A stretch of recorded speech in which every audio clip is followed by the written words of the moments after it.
Good afternoon, ladies and gentlemen. I'd like to take this time to thank the Mayor, Town Council, dignitaries, fellow veterans, and all the wonderful patriotic citizens of Bloomfield that have come out to join us today. Especially a sincere thank you to the President of the Memorial Day Parade Committee, Joe Elmer, and his dedicated team of volunteers for inviting me to speak in front of you today.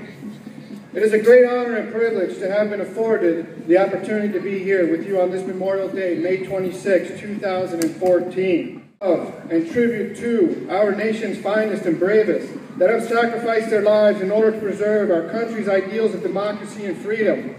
We should also remember that this day is about our commitment to those families who have lost their loved ones, as well as all those veterans who have returned home.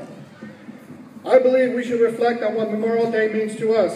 Even though these days we seem so consumed with our lives and living without our everyday activities, that it's easy to forget those who have lost loved ones, or those who have returned home from the ravages of war and have not been able to adjust by just simply getting over it, and returning back to the so-called normal lives they once lived before deploying and fighting overseas for our country. For me, Memorial Day is honoring those who paid the ultimate price by sacrificing their lives. When I was in Iraq and I found out that some of my Marines did not make it back home alive, some of my best buddies that fought alongside me in combat, I was in shock and did not comprehend the severity of the situation. Because I had to continue on to survive and try to get back home alive. The inconceivable reality was that those guys would never be returning home. Those families had lost loved ones forever. Only the memories remained.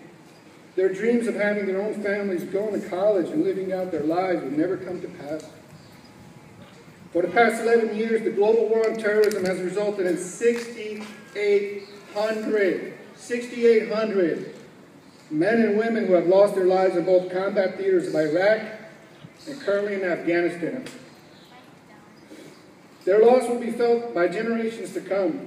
It is therefore our obligation that their sacrifice is never to be forgotten, nor to be taken for granted.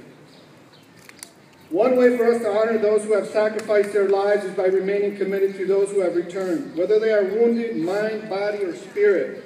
We as a nation should not allow those returning from these wars or wars past to ever feel that we have some neglected. We have an opportunity in our communities to reach out and strengthen our veterans organizations and volunteer our time to them. We should also teach our children the meaning of Memorial Day and never take that for granted. It is not just an extended weekend and the unofficial beginning of summer, as some may say. It is much, much more than that. It should not only be the responsibility of the veterans to commemorate Memorial Day. It is all of our responsibility. In closing, I would like to quote former President John F. Kennedy, who stated, "A nation reveals itself not only by the men it produces, but also by the men it honors, the men it remembers."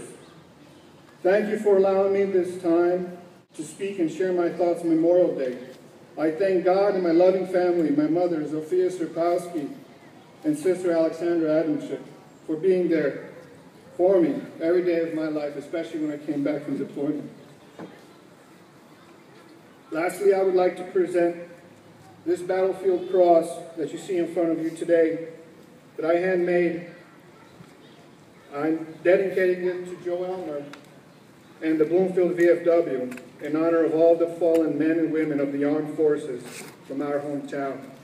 Semper Fi. Yeah.